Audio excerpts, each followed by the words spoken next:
If you run a business, then somebody has already probably pitched you on this, an AI agent that replaces your sales representative.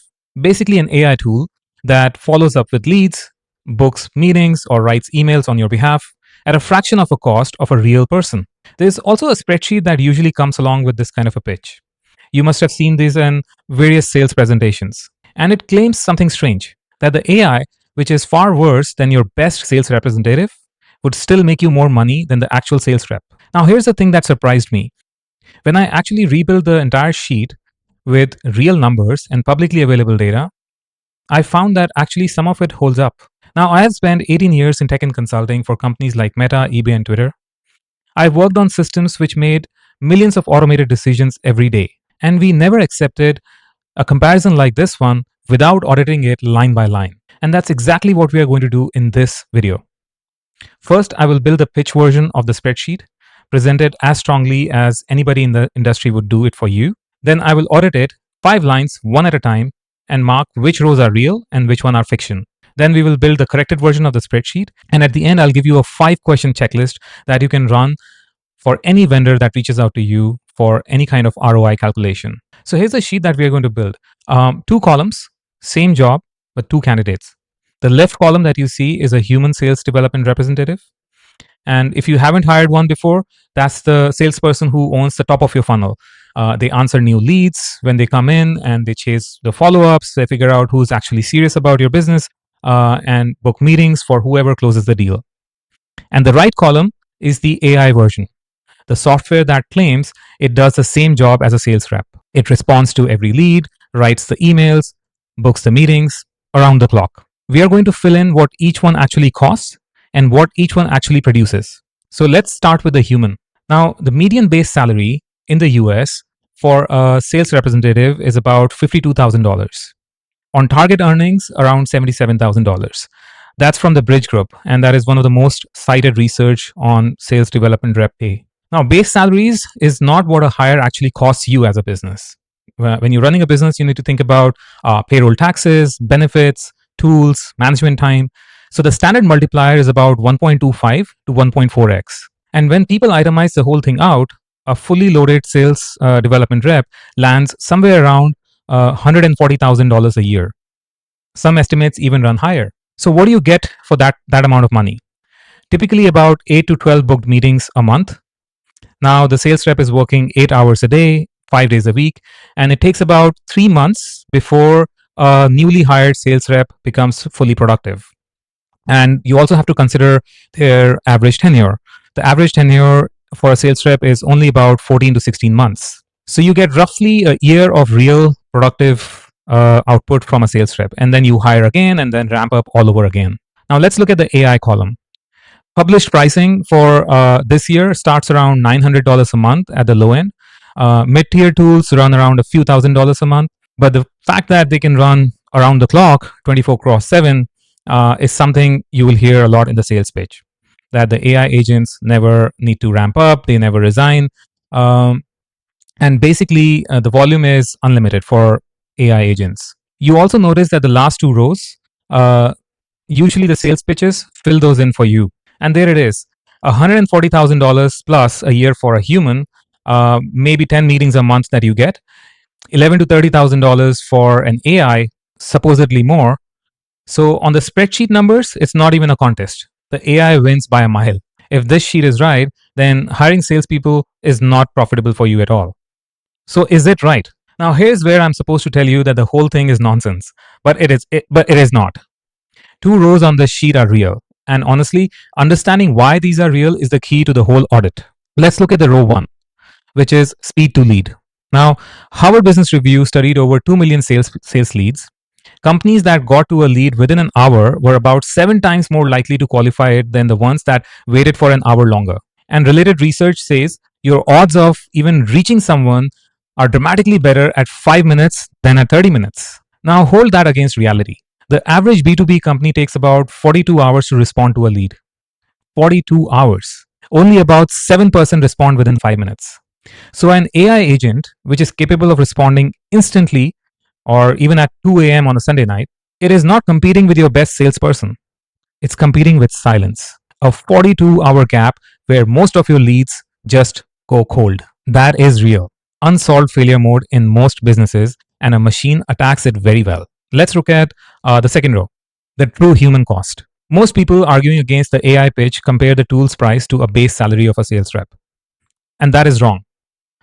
The 1.4x multiplier, the 3 months of ramp up time, 14 months of tenure, and the rehiring loop, all that is real. Casual comparisons usually understate the human column, not overstate it. So the paradox has a real engine. Worse but instant genuinely can beat better but absent. And that's why this pitch works. That's why it spreads. But a spreadsheet with 2 honest rows can still lie with the other 5. So now the audit. At Meta and eBay, any system making automated decisions at scale went through evaluation before anyone trusted its numbers. And that is the process. So let's run it on the sheet. Fiction number 1, invented comparison rates. The sheet assumes that the AI engages some percentage of leads and closes some percentage of those. Okay, but you need to ask one question. Who measured this? On whose funnel? And at what volume? And in which industry? These rates usually show up with no measured sources at all.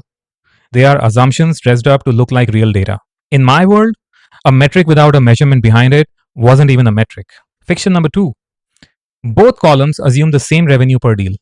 But the deals that an AI agent could book are not the deals that your best sales rep could close. The easy, inbound, ready to buy stuff, sure, a machine can book that in a minute. But the complex deals, where you need 6 layers of conversation with the client, where the customer is skeptical and you need to negotiate, those kind of deals land differently. And when the mix shifts, the average deal size shifts with it. At scale, we call this selection bias, and it quietly breaks more comparisons than any other mistake on this sheet. Fiction number 3, the flat AI cost line.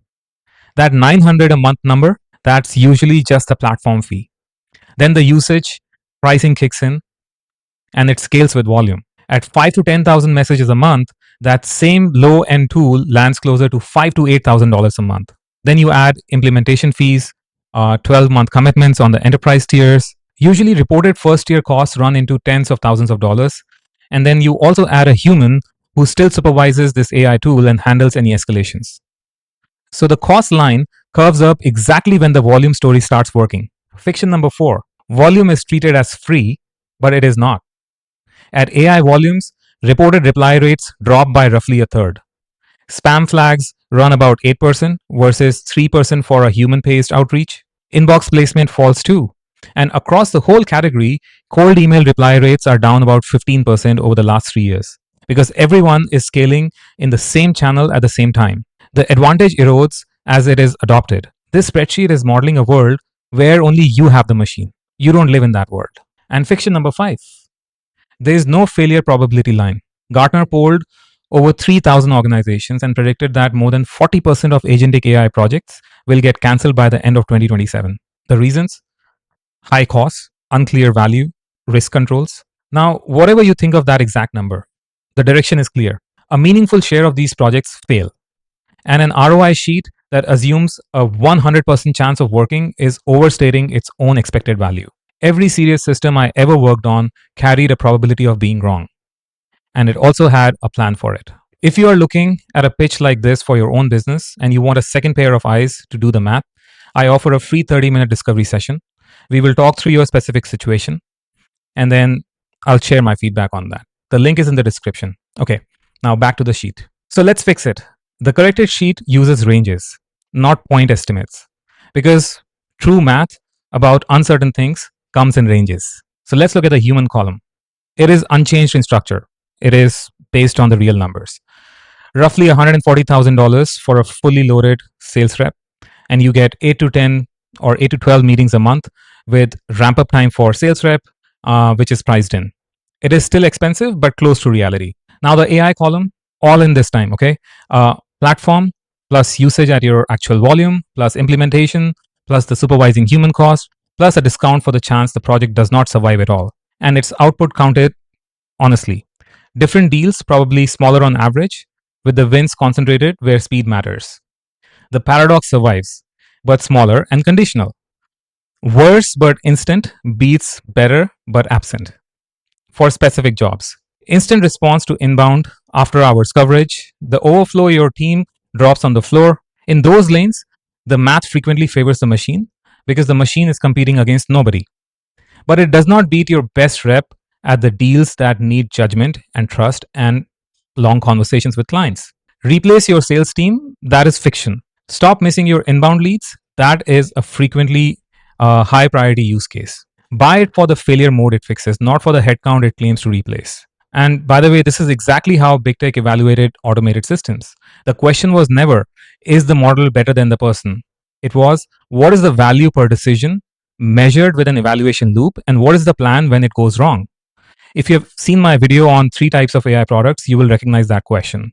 And it is the same test. Which brings us to the payoff. 5 questions. Run them against any ROI spreadsheet for any vendor that you are working with. Question number 1. Where does each conversion rate come from? Who measured it? On whose funnel? And at what volume? If there is no source, then you need to question that. Question number 2. Why is revenue per deal the same in both columns if they are giving you a comparison between the human cost and the AI cost? And if nobody can answer that, then the totals are not actually comparable. Question number 3. Does the AI cost include platform cost, usage at your volume cost, implementation cost, and the supervision cost? If it does not, then you need to think twice. Question number 4. What happens to the results at 10 times the volume? If the answer assumes the channel does not degrade, then it's wrong. You need to bake in those costs. Question number 5. What is the plan and the cost when it goes wrong? If there is no answer, then the spreadsheet has a row missing. And that actually is the most expensive one. I've put all 5 questions on one page, AI ROI audit checklist. It's free. It's the first link in the description. And if you want to talk through the math on something you are evaluating, I have a free discovery session. The link is in the description as well. And if this kind of breakdown is useful, the video on the 3 types of AI products is a natural next watch. It's on the screen now. And if you like this video, please subscribe to my channel. Thanks for watching.